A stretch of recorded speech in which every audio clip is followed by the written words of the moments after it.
Wapastem Tsikhasun. It's been a busy couple days preparing everything in preparation for my fire offering feast ceremony.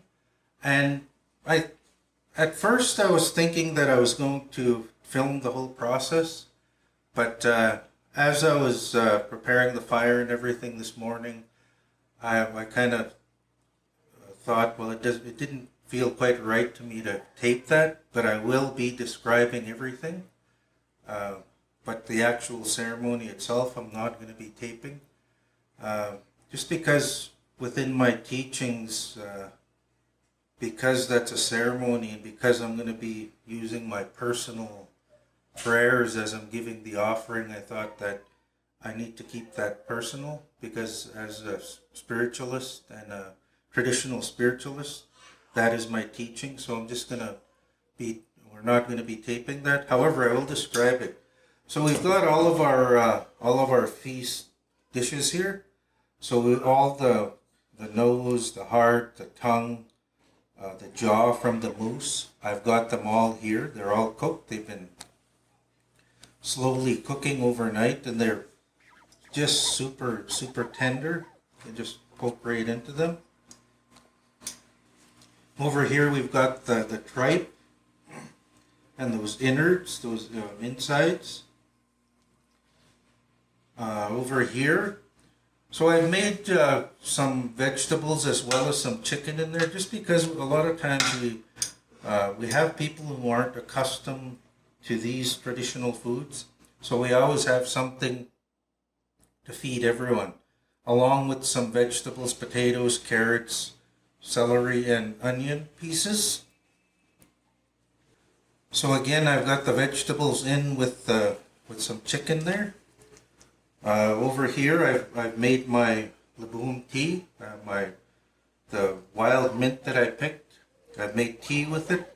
Put some tea bags in there along with the wild mint to make my legume tea.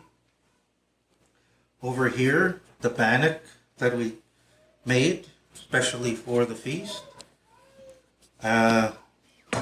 Here I've got some berries that I picked and canned. So I've got Saskatoon and blueberries that I've canned. With this, when we are taught to do an offering ceremony, many elders told me that it's important that when you're honoring those that have gone on, those that we've lost, those that have gone on, when we're remembering them and honoring them by a fire offering and a food offering for them, we always think about all those babies as well that went on to our Creator much earlier than they should have. And I was always told, make sure you put some milk just for those babies, to honor them and to feed them as well and to remember them. So we always include some milk along with our offering. Now I was taught that with an offering, and we've also got some just some cookies here. Because what we were taught with the offering is that before anybody eats anything, we put our offering plate first. And when we're doing our offering plate, we put one of each thing that we've made. So one of each part, one of each piece into the plate as the offering that we're going to be putting into the fire. So I go to each dish and I take one of each, so one of each of the vegetables that I've cooked in there, along with a piece of the chicken that I've made in there as well. Now when I go to the traditional foods, again, I put one of each, so one of the moose tongue, one of the nose, one of the heart, one of the chin.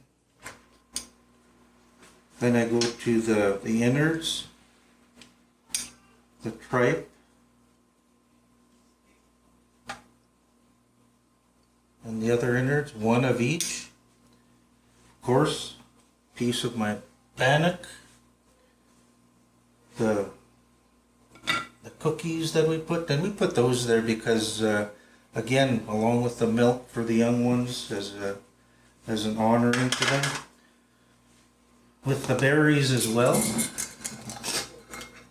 I just take a little bit of each of those. So I've got my Saskatoons as well. And my blueberries. Goes in there. As well as my offering of tea. So the Laboon tea.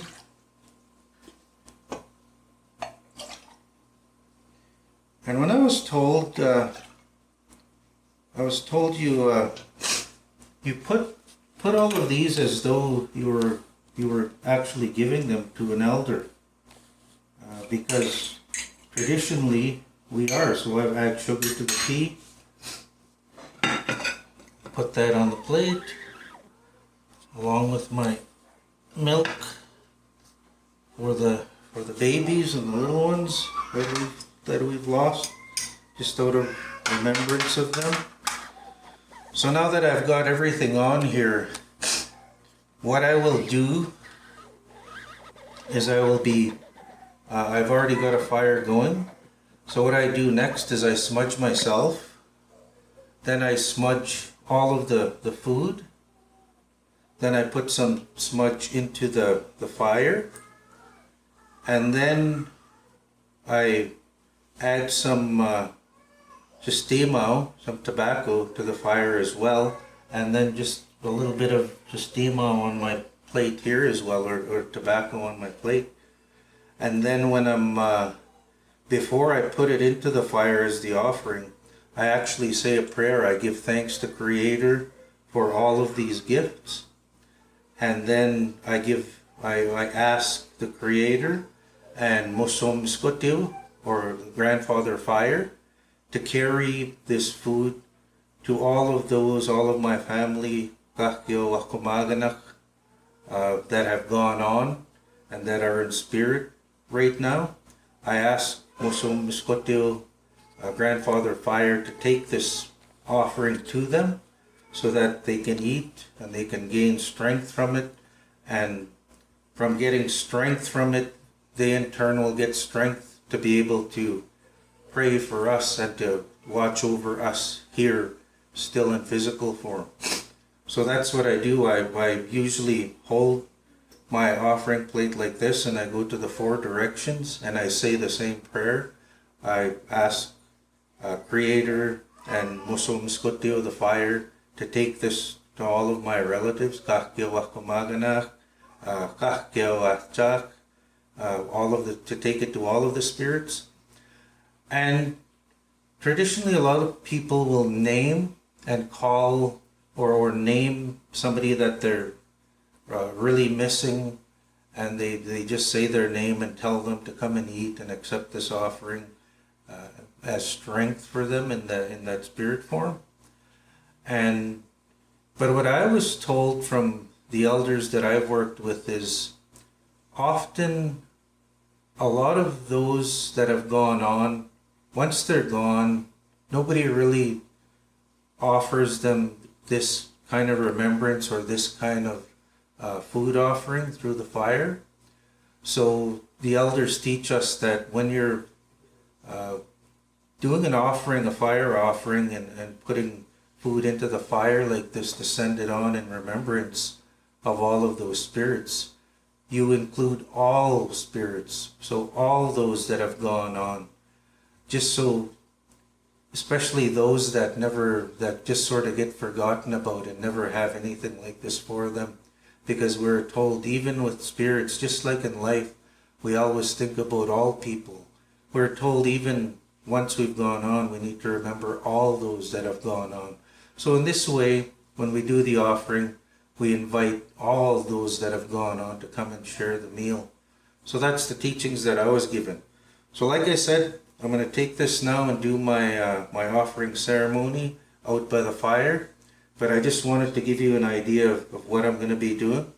And like I said, I'm not comfortable taping that because the prayer I'm going to be saying is a personal prayer, and that's what, regardless of your beliefs, anything like prayer or ceremony, anything like that should be a personal experience between you and your higher power.